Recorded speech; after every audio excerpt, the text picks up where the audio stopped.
A brilliant win for Newcastle. Tony, we have to really take them seriously, surely, this season. I mean, absolutely. There's no way you can rule out Newcastle not being in the top four only because they're Newcastle. And top four, really? Well, I'm telling you, Joe Linton, Almiron, and obviously Callum Wilson, the front three. They sometimes alter the way they play, but they are causing so many problems. They've got a back line that don't give anything away, which is tremendous. They've got a very solid goalkeeper that will kick it more often than not. They'll not get in trouble when the ball's at his feet because he's not the greatest at short passes, you sometimes see with keepers when they want to be sweepers. He does that really well, Nick Pope, when he kicks it longer.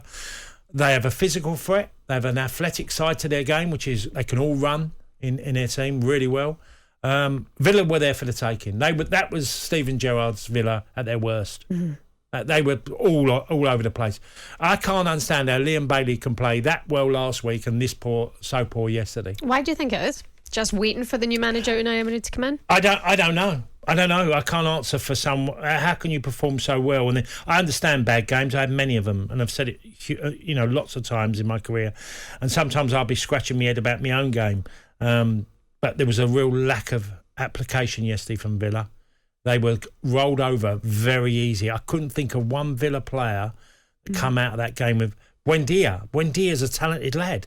I mean, yesterday again, you sort of think, well, that's the reason why you've never got going in the Premier League. You're just so inconsistent. What do you think Unai Emery would be thinking seeing that game yesterday? He's got a job on his hands. They're not a team. He'd see they're not a team. He would see that there's a lot of good players in there that just don't match well. They just don't seem to have any team ethic, and winning one game like they did 4-0 last week against Brentford is going to mean very little to him. He'll be watching video after video of his team's performance, all the games this year, and probably will even go back into last season to see how much evidence he needs to write who needs to be in this team and who isn't. A brilliant month for Newcastle as well. They've taken 16 points from a possible 18 in October. What's Eddie Howe getting so right? Is it the absolute opposite of what Villa are doing? They are a team just now. They're working so well. There was a lovely pull out in the paper the other day. It was in the Sun, and it was that back four that you mentioned there, and the goalkeeper all walking towards each other for a cuddle. And Eddie Howe says, I'm going to frame this and put this in my office because this is the feeling at this club at the moment. Everybody's on the same page. It's a real family togetherness. And when you watched that performance yesterday, it was like that. They're really as one. Yeah, well, they've spent really well. We're buying great players. I've just criticised Villa's attitude and mentality for this season, and they've bought players with incredible mentalities. And look, they're 8 points clear of Liverpool at the moment. Okay, and Liverpool are only 4 points clear of Villa. Does that hurt you to say out loud? It does, because I'm trying to give context to what I'm witnessing happening at Liverpool Football Club, because it's spiralling out of control. But I want to give credit to Newcastle because Eddie Howe has done an amazing job. And there's a lot to be said about buying players with the right mentality. Honestly, Shaban, you can talk about lots of things, their quality and are they great technically. But if you buy players with great mentalities and want to really buy into something, Gamiris, let's talk about Gamiris for 1 second, right? Yeah. He was wanted by a number of clubs before he chose Newcastle. But they've persuaded him to come. And okay, you might go, well, money made that decision happen. But he's come with an unbelievable attitude. He hasn't come and turned up for the money. He's come up and literally become a folk hero on Tyneside with his attitude, wanting to play for this football club. And that's gone through the team. Botman. A lot of people talk about Botman. I saw Botman play for Ajax a number of years ago as a kid coming through. He played in the Ajax system, big lad, strong, comfortable on the ball, all the things you'd like, okay? He's gone to Lille, an unfashionable French club. Then he's come to Newcastle. He could have gone to a number of other clubs as well. There's a lot of clubs interested in Botman, like there was Gamiris. Yeah. Great attitude. Turned up, been brilliant.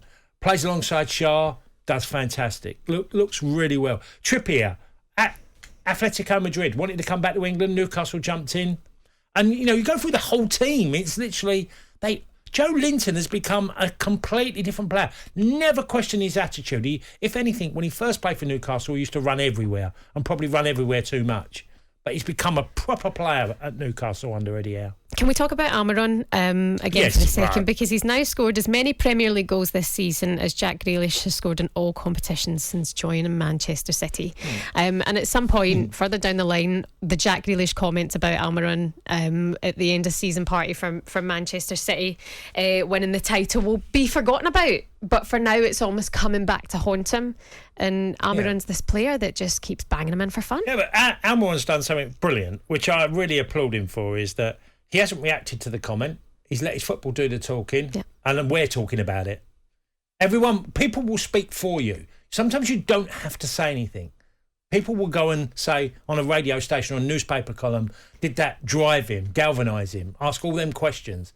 And we'll say, well, maybe, but I've loved his attitude to playing football. Again, a player with would run everywhere on the pitch, run probably too much, a bit like Joe Linton, but now has become a complete player in the Newcastle line. I think sometimes, and you get this at football clubs, where you'll look back at one time and you'll go, what a great time to be there. I was at Millwall, and what a great time to be at Millwall when we got promoted. The attitude of the lads, the fans brought into it, and that's what's happening at Newcastle. And you see this happen at a lot of football clubs. So you're thinking top four. They're a guarantee then for top six in your books. They'll get into Europe. Yeah, the only thing that would worry me, and that would be injuries to certain players, but Callum Wilson's really important. I'm so glad he's doing well, because I talked about Callum. It's easy to say, because people say, well, it's easy in hindsight, but I've talked about Callum Wilson over the last couple of years. If I was at a club, and when he joined Newcastle, if I was at a big club, he would have been one I would have taken, because he is just really good. His qualities, his attitude, his physical presence, his dynamism, he's a good finisher.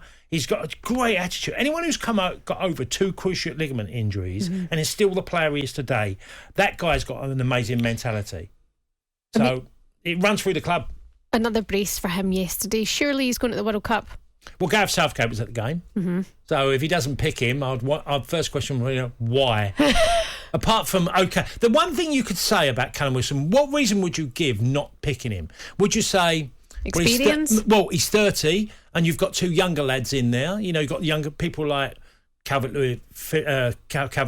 Would he be? You've had him in squads before. Would you think of further down the line? Would you think like that? I don't know. I'm trying to think of reasons why I wouldn't pick Callum Wilson. I certainly would pick him because of the player he is. But if you think, well, I've had Calvert-Lewin in previous squads, I've used him. Should I still go back to him if he does well? You would think he's got to change it up this time round as well. And that's the thing about Gareth Southgate. They always call him Safety Southgate, don't they? Because he goes with what he knows and who he trusts. And I don't see why Callum Wilson won't be selected to go.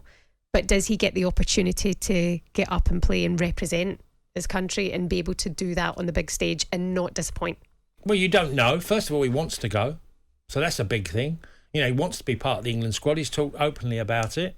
And if he's called upon, strange things happen in tournaments, Shaban. You could be in the team before you know it. Oh God, it's just round the corner as well. Well, yeah, but the strange things happen. He's had loads of injuries, and I've always said if there's one person who could replace Harry Kane, in some ways he's got a different type of game, but he certainly offers things that you just think, wow, he unsettles defenders. A replacement for Harry Kane? Putting it out there, Carlos, I like it. No, well, as in... Look, Ivan Toney's done brilliant and done, but different qualities. Tammy Abrahams has gone to Roma and done fantastic in the time he spent there. But if you said to me the one that I think would be the obvious to play, it's always first. It's been for me has been Callum Wilson. The records just now, Newcastle are absolutely brilliant. And when you look at the Premier League table, it's just amazing how it changes so quickly. In a weekend, up to 4th place on 24 points and 2 points from Spurs as well. It really looks like they might do a job, but some people just aren't willing to invest fully and commit to the idea of Newcastle being in the top 4 just yet, are they? Well, you're a third of the way through the season. What I've seen so far and what I saw at the end of last year and how they survived, the way they beat Arsenal towards the end of the season, they've got an amazing character of players. So I wouldn't rule it out. I think they've got every chance of being a top 4 team.